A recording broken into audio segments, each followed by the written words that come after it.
Welcome to Torah portion. We start a new Torah portion.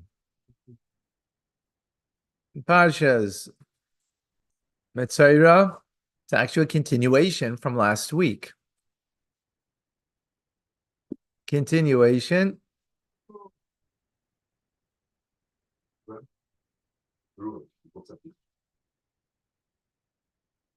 Let's just take a chumash. You have it on the screen over here. It's on the screen. It's on the screen. Keep. Okay. Parshas Metzorah. So we're in Leviticus, Vayikra, chapter 14, verse number 1. And Hashem spoke to Moshe saying, this shall be the law. Torah means the law. The law of the Metzorah. If you can let the video in, please. What is the law of the Metzorah? In the day of his cleansing. We learned in the previous parsha all about what? What we learned in the previous parsha? Identifying if you're impure. Right, all the signs of what makes someone pure or impure with tzaras. Right, now we're talking about the cleansing of the Metzorah. Right, the process. He shall be brought to the kohen. Rashi says, this shall be the law. Right, this teaches us that he does not become purified at night, because it says b'yom tahara, in the day of his cleansing, meaning he can only be cleansed by day and not by night. Interesting that Rashi brings down in his Divrei Maschil, which are these words over here, quoting from the verse. And what does he bring down? He doesn't bring down the word yom, day. Right, he just brings it there. It's only v'gomer. He brings down this shall be the law, etc. Right? It doesn't say Metzorah b'yom in the day. Follow what I'm saying? Right? Good question. Sure, there's an answer. And the kohen shall go outside of the encampment, and he will see. The kohen will look, nearby, and behold, it is been healed. Nega tzaras, the affliction of tzaras, mina tzarua, from the tzarua, meaning from the one who has tzaras, from the afflicted one. Right? What does it mean? Rashi, he goes out of the encampment. Yeah, number 3 in Rashi, he goes outside of the camp. It's outside the 3 encampments. What are the 3 encampments? Cohen, Levi, Israel. Right. Actually, it's not called Kohen. The inner one's called Shechina, divine presence, because that's where the Mishkan is. Right. The Nishtalach Sham, and the Metzorah is sent there, b'yamei chaluta, in the days of his absoluteness, meaning in the days where he's decidedly impure, and therefore has to become pure, right? He goes outside of the encampment. V'tziva al-kohen, and the kohen shall command him. V'lakach l'mitaher, and the l'mitaher means the one who is becoming pure or becoming cleansed. And so it will be, he will take the one who's becoming cleansed, shtei tziporim, 2 birds, chayis tahiris, that are alive and pure. The eitz eres, and eitz is a wood, or meaning here a cedar stick. Eres ushnei soilas, and shnei soilas ve'ezev. Shnei soilas means a crimson wool. The Ezov and a Hisop. Let's see Rashi. Chayos. Why does the verse come and say that's live?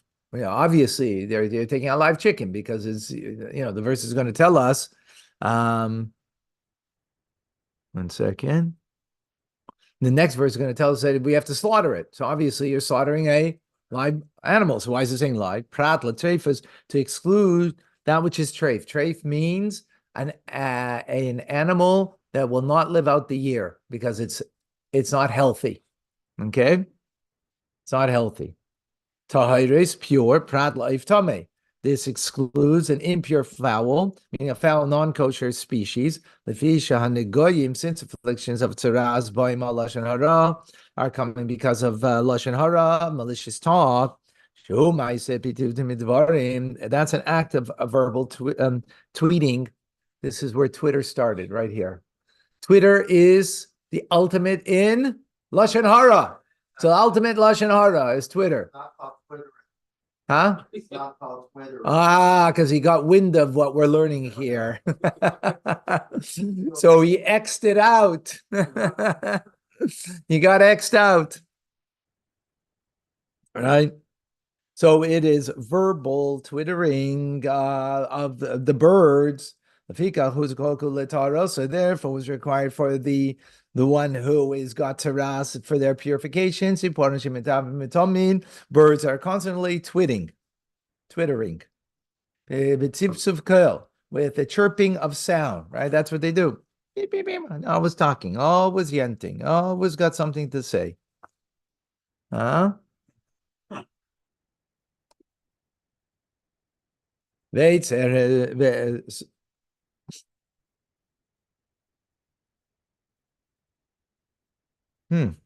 Something I don't catch over here. Rashi's explaining this on the word tahiris, that they're pure, right? At the exclusion of impure fowls. Because it's coming for lashon hara, malicious talk, right?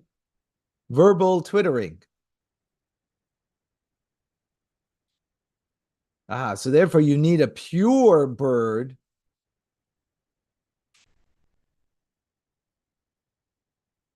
I guess the way I'm understanding it, you need a pure bird in order that you should speak purely, right? Birds are about chirping, right? What are you tweeting? What's your tweet? So make it pure. So it's a pure bird that you have to take. That's the way I'm understanding it. Eitz erez, cedar wood, lefisha negoyim, because this affliction of tziraz boim al gasus harua comes because of a haughtiness. Why does someone speak malicious on someone else? Say something because they're haughty. So that cedar wood is a very tall tree, tall, beautiful tree. So it reminds you, you think very big of yourself. Crimson, tongue of wool, and hyssop. What is the remedy? The remedy of one who's guilty of malicious talk or haughtiness that should be cured of, that he should be cured of his afflictions. How are you going to be cured? We got now all the malady. He should lower himself from his arrogance. Like a worm, the ezev and a hyssop.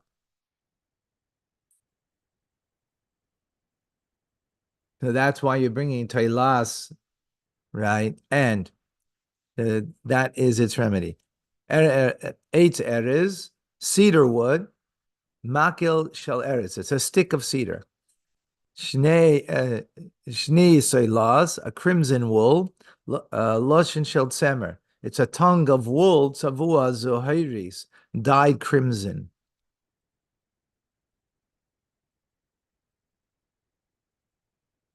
Okay. Verse number 5. Vitziva kayin, and the kayin will further command the shachad satipor, slaughtering of the bird, ha'echas, one of them, el kli cheres al mayim chaim, to be slaughtered, one bird, into an earthenware vessel over spring water, mayim chaim, spring water. Rashi, al mayim chaim, what does that mean? Put the water first into a vessel, right? It's not by a river or something, right? It's in a vessel, right? It's so that the blood of the bird should be nikkur by him, discernible in the water. In other words, don't put a large amount of water, put a small amount of water, that when you put the blood in there, it will change the appearance of the water. And how much is the quantity of water? Revius, at least a revius, which is at least 3 ounces. There should be of water. Verse number 6. Esatzipar achaya. Now, so that's the one that you just slaughtered. Now for the living bird, right? That's remaining. So you should take it. There's eight ha'eres and the cedar wood. There's shni hatolilas and the tongue of crimson wool. There's ha'ezev and the hyssop. And you should dip them. There's a tzipor achaya, and those three things together with the second bird, achaya b'dam atzipor ashchuta, in the blood of the slaughtered bird, alamayim chayim, that's over the spring water. Okay, sounds very appetizing. I hope everybody ate already. Then wait. As take the live bird. This teaches us imahim. And this teaches that, in other words, because it doesn't say yikhu, take them. It says take it. That means you take it separately from the other things, the other three things. Ela mafrish ma'atzma, you separate it by itself. But the cedar wood, be'ezav, and the hyssop, kruvim yachad, are bound together. The lashon zahiris with the tongue of crimson wool. So you have the stick of cedar wood, you have the hyssop, and you're taking now the wool and you're tying it together, right? So those three things are together, but the bird is separate. Sounds like almost like, like the four species, right? Three are together, and the esrog is separate. Kenyan shenemar, as is stated, be'etz, eitz, ha'erez, ve'eshni tolilas, ve'es ha'ezev.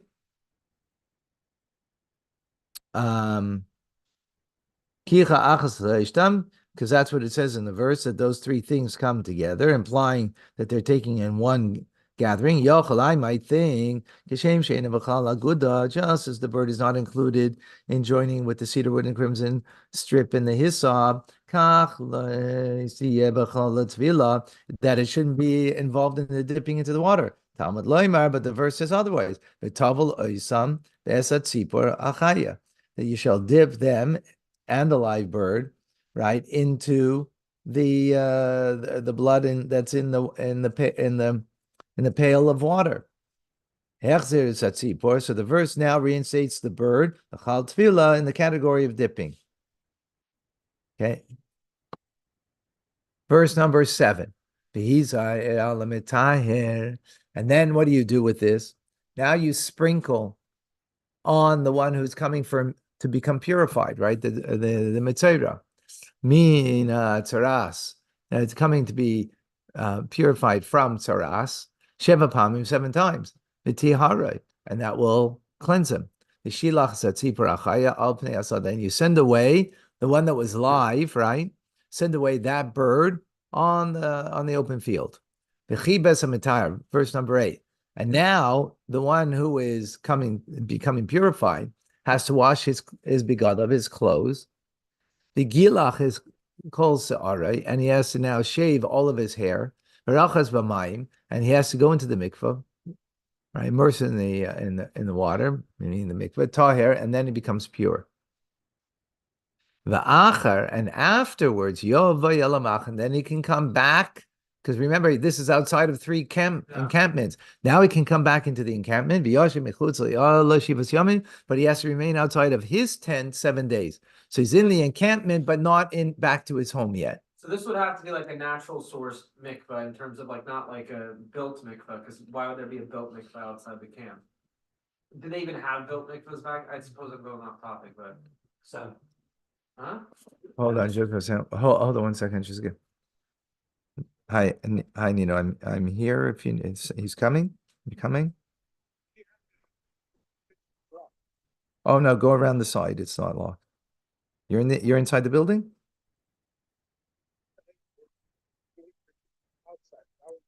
Oh, okay. Okay, I'll have someone open it. Okay. Goodbye. Need someone to go into the kitchen to open up the door over there because the electrician is there. Yeah, you don't mind. Yeah. But the mikvah he wouldn't go in the camp to use a mikvah in the camp. So I think it could be over here there's different ways of mikvah. There's tisha kabim that you could be thrown and a certain amount of water on you, and that would be considered, when you don't have a pit to go into, right? So that's it's a good question. I have to see what I don't know if the Gemara speaks about it. I'm not certain. Thank you. You know where I'm talking about that door. Thank you. There is a way to the mikvah without pit, like just water. That's what I just said. With that from Rabbi, but he didn't give how to do it. I don't know whether it's poured on you, you're poured upon you a certain amount of water. And so I think that's what's served as a mikvah, in the desert. But yeah, I'd have to check. I'm not certain. Whatever. We're gonna leave that right now, what that means. Okay. So Rashi picks up on Biyasha Mechutza Ayalai that he remains outside of his tent for 7 days. Why? Malamed, this teaches us also that he could not have marital relations. That's what he means. He can't, he's out of the tent because being in the tent, he would then be with his wife. He can't be with his wife, or she can't be with her husband, right? For 7 days. Got it? Okay, so where does he actually stay then? They all had family. I don't know. I don't know. I'm not certain.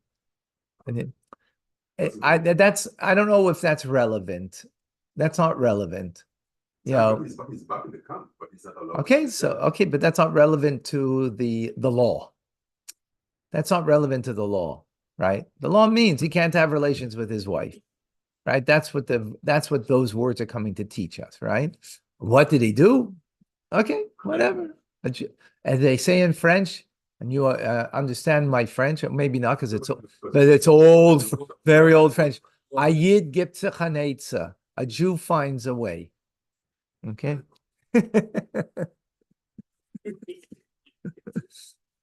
You're laughing at my old French.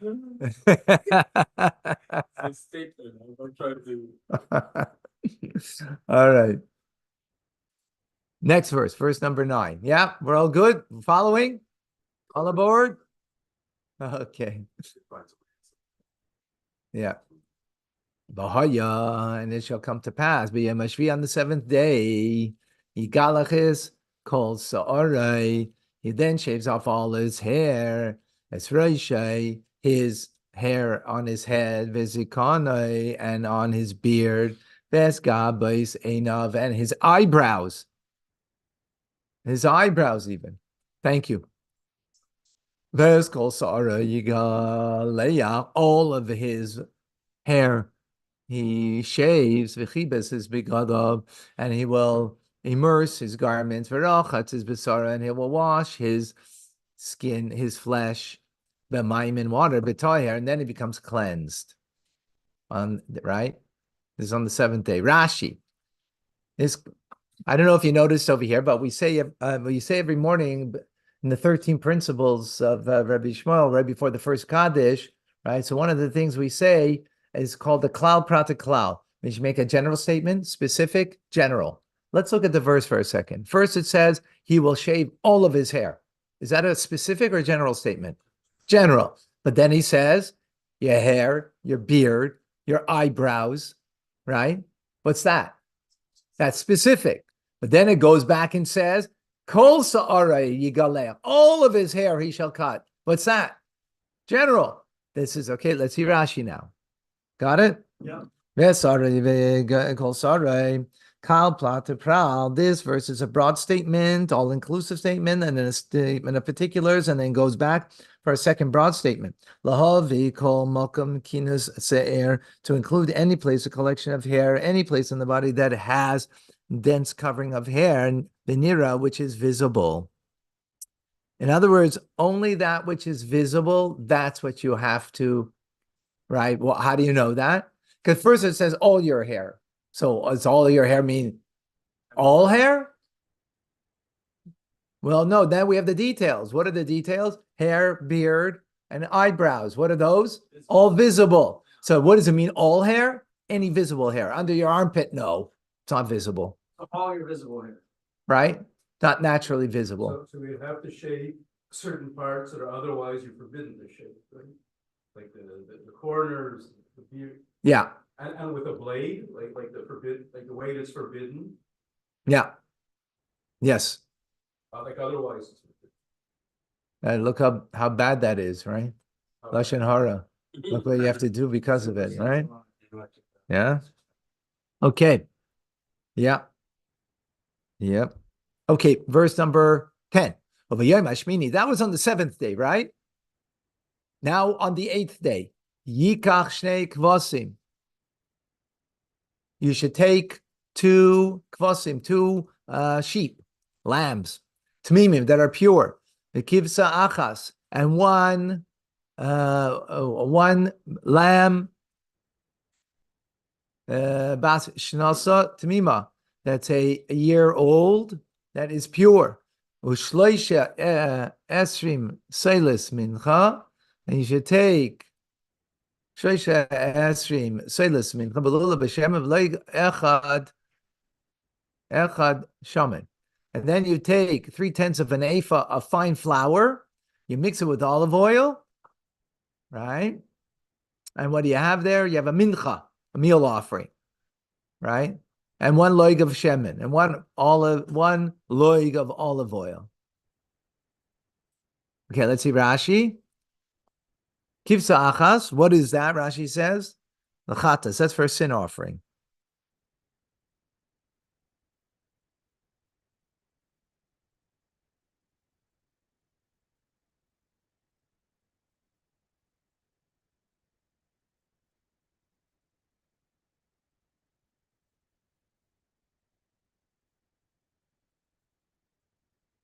Okay. Kivsa is an u, which is female. It's a female, right? So we've had before that a female, because it doesn't say here that it's a sin offering, right?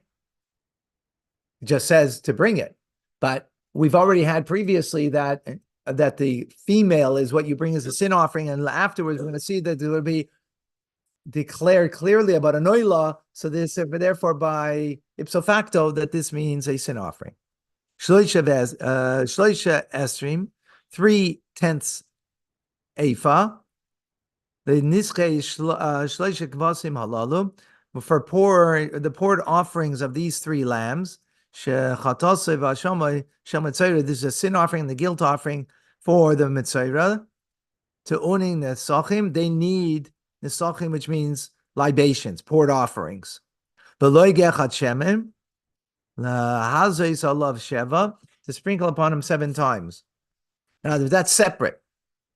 This loig of shemen, to sprinkle upon him 7 times. V'litein mimenu, to put and take from it, al tnuch oznoi, to put in the cartilage of his ear, omatim b'hainais, and the application on the thumbs and the big toe, which we'll see.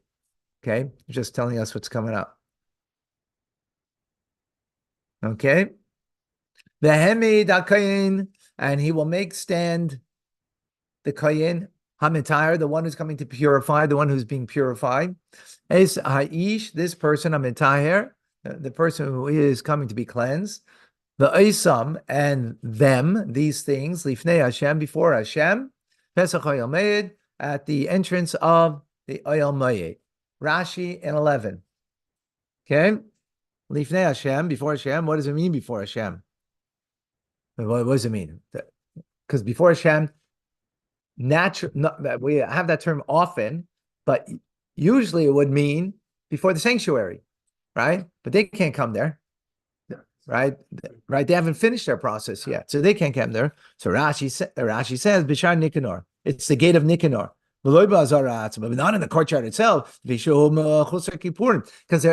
even though the person is called Mechusar Kippurim, meaning lacking atonement, the cleansing process took place, but the atonement process did not finish, because you have to bring these offerings to bring the atonement. So there's 2 things here. There's the cleansing process that took place already, right? That was on the 7th day. But the 8th day now is coming the atonement process. So therefore, since he's lacking atonement, even though it's a hairbreadth of a difference, but there's a difference over here. He's not atoned, so therefore he can't come into the courtyard. So therefore he can only come to the Shar Nicanor. So what does it mean? The gateway, right? Before God? Well, there's different gates before God, and this means the entranceway, Shar Nicanor. Okay. We're good? Yes. No, you're not. You're great. All right. Last verse.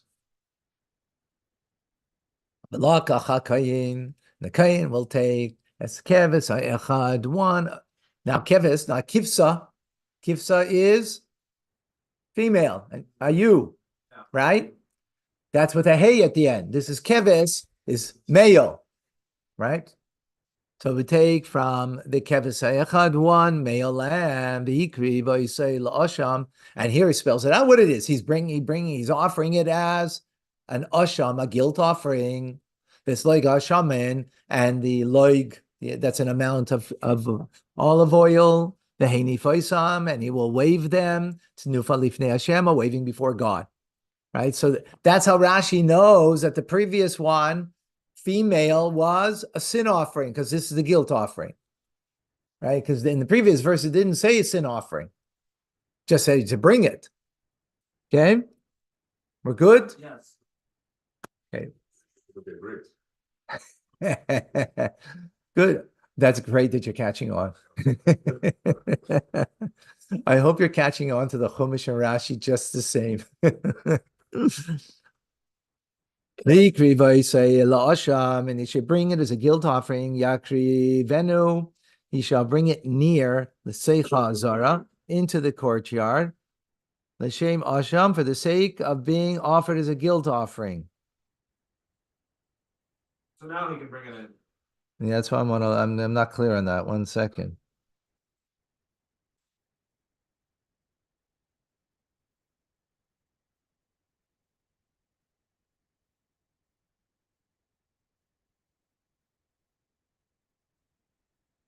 One second.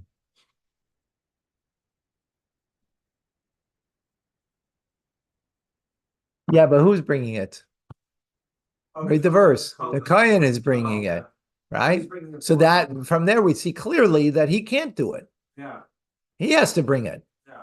He can go up to the entrance, but he can't go Exactly. So now the Kayan's bringing it into the courtyard. I don't know how that works, because from Shar Nicanor to the courtyard, there's an area there. Actually, once I want to see a picture. Okay, we'll look in a moment. Okay, so he brings it. He can bring it into the courtyard. L'shem asham. So why does it say that he brings it? For sure, he has to bring it. He has to bring it mindfully that he's bringing it for an asham. Yeah. That's what it says. Look what the word said. Look at the verse. No. They're so precise over here. V'hikri v'yisei la'asham, and he's bringing it for an asham. Obviously, he's bringing it. But what do you mean he's bringing it for an asham? In other words, he has to be mindful that he's doing it as an asham and not as a guilt offering, rather than making a mistake that what he might bring as a sin offering. If he thought that he's bringing it as a sin offering, invalid. It's invalid. The offering's invalid. In other words, the mindfulness he has to have when he's taking it, that's what those words are saying. Not, huh? Oh, The power of the mind, yes, intention. Would that be an The offering in vain if he did that? Exactly. If it's invalid, it's in vain. Exactly. The Haniv, he has to waive it. Teaches us it requires while it's still alive, right? Because it wasn't slaughtered yet. He's taking it, he's bringing it, and then so it's not when it's slaughtered that it's bringing as a wave offering, but while it's still alive, right? We learned when you bring a when you brought I think it was a peace offering, right? It was when it was slaughtered already, if I recall correctly. What we learned, Already slow. well, it was already slaughtered, but here it's not. Yeah. Kohanim were strong. Yeah. And he shall wave them. Look what it says though. Follow the verse. It says hey, so first Rashi says the Hanif. So he says that you have to wave it while it's alive still. The Hanif, but then it says Hanif Oisam, them. Who's the them? What are we talking about in this verse? Oh, Guilt offering. Yeah. So Rashi says Oisam means not just it means the Asham and the loig and also the oil. Does he wave it together or does he wave That's one what he said. together? No, it seems like together. Yeah, that's what it seems. Amazing. Okay, we got a few minutes so we can do some of the Rebbe's teachings. Yes. What makes it invalid, like the last one? It- It's the intention? The intent, in other words, if he's mistakenly bringing it, not being mindful, or that he's bringing a guilt offering for the Metzorah, but he's thinking he's bringing the sin offering. Let's say, for example, so then it becomes an invalid offering, right? In other words, it matters what you think, right? It matters what you think. Okay, let's see some teachings of the Rebbe over here.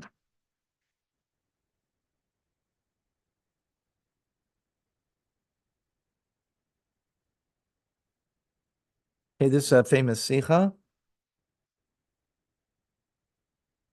Question. We need to understand, why is this parsha called Metzorah? Metzorah means the one who's got the disease of Saras, right? Right, this skin disease. Why is it the name of the parsha this?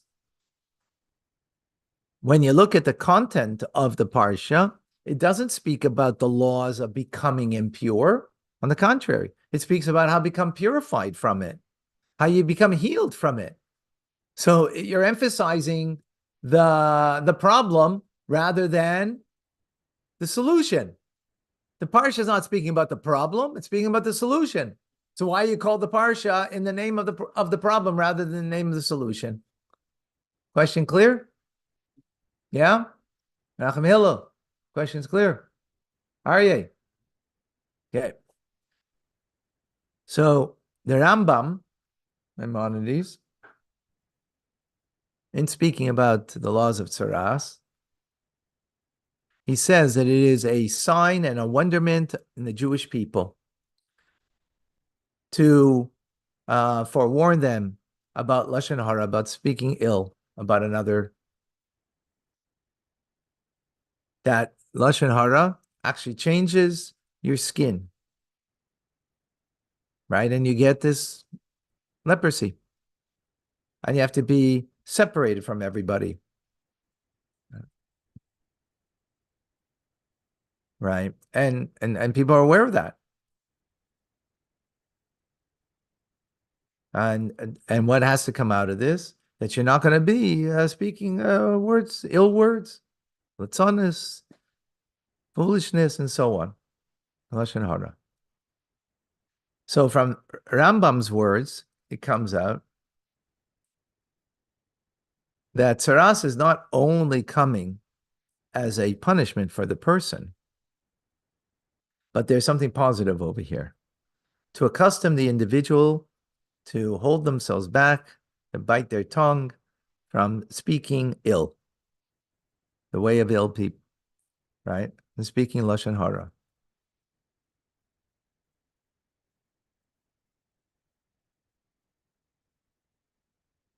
And therefore, where the Metzorah has to, during his time of impurity, where he has to, dwell and find himself, is a preparation for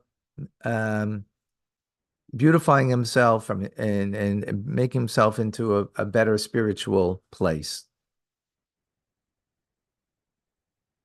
And in the end, it will be that, he will be healed and become pure. Therefore, the name of the parsha is called specifically in speaking about the in the parsha that is speaking about the healing of the Metzorah and its cleansing in the name Metzorah. Because this teaches, Torah is coming to teach us that the cleansing of the Metzorah is not a is not a separated path from the tzaras itself.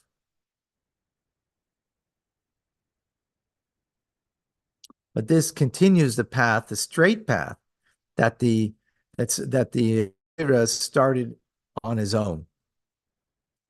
In other words, he started a bad path. Now this is the path to a good a proper way. And even more so, the cleansing and the fixing, spiritual cleansing and fixing, is the ultimate purpose of the tzaras to begin with, and therefore the Metzorah.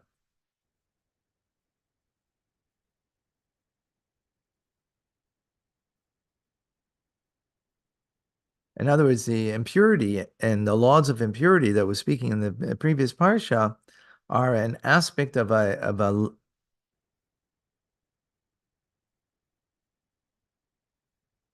are only a way to bring you to the cleansing. In other words, let me put it into other words.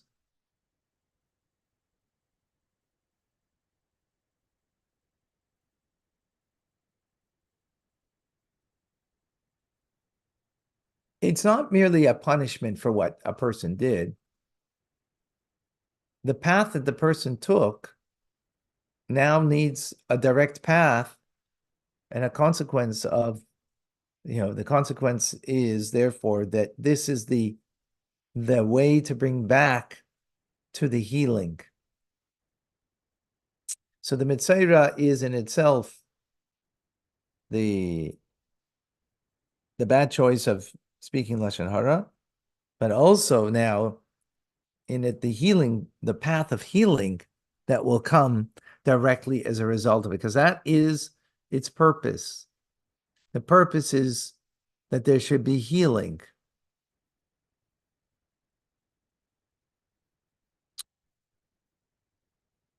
In other words, it's not about the consequence of, oh, you did ill and therefore this is your punishment.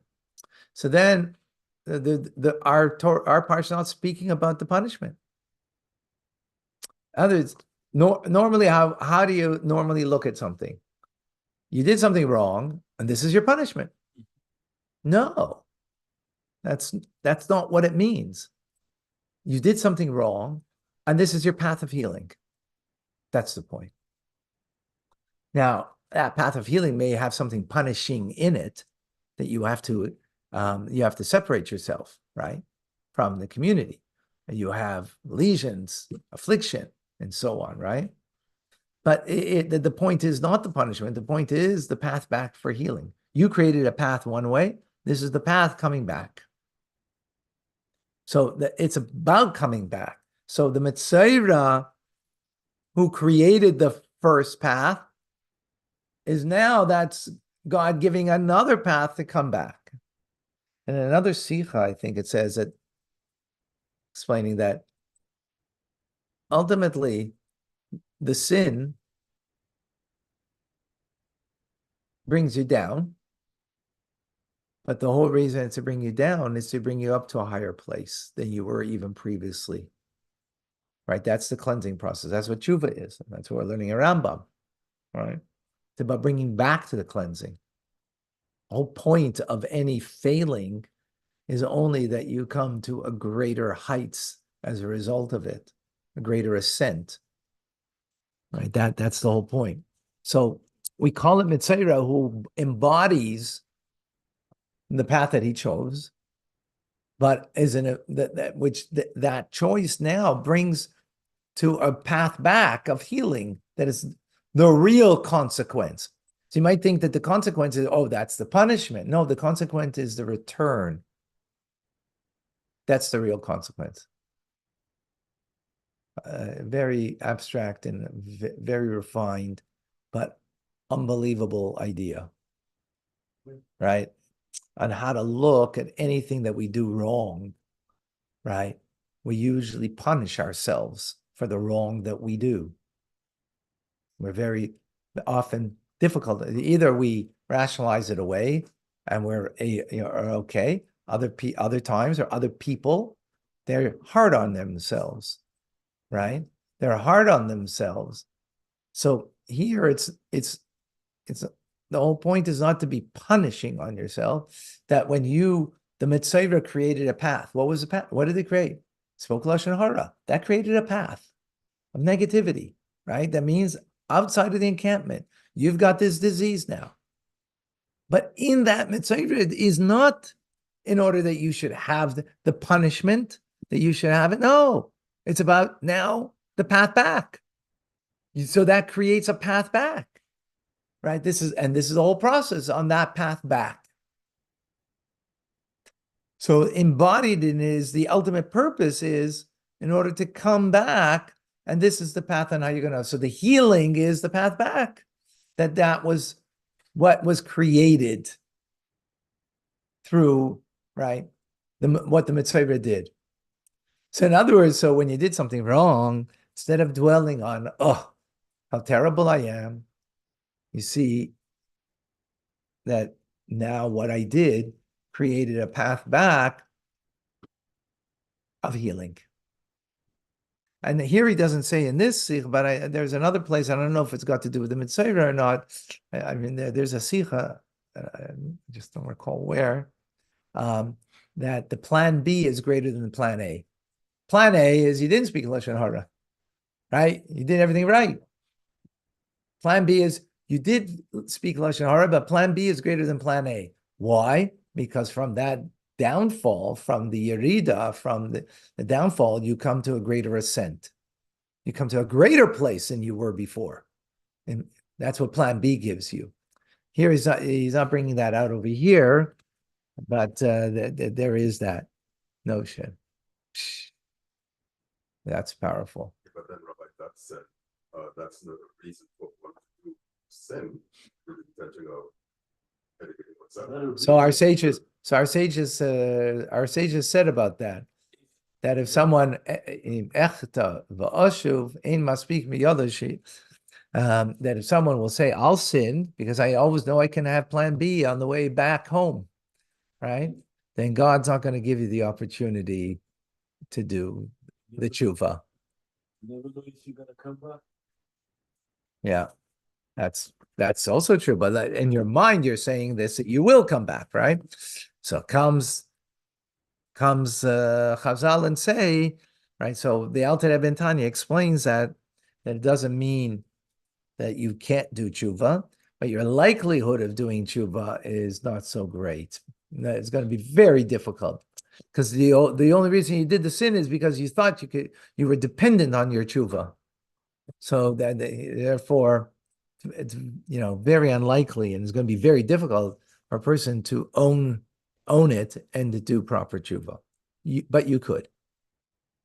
Got it? All right. We're going to do Tanya in a few moments. Thank you.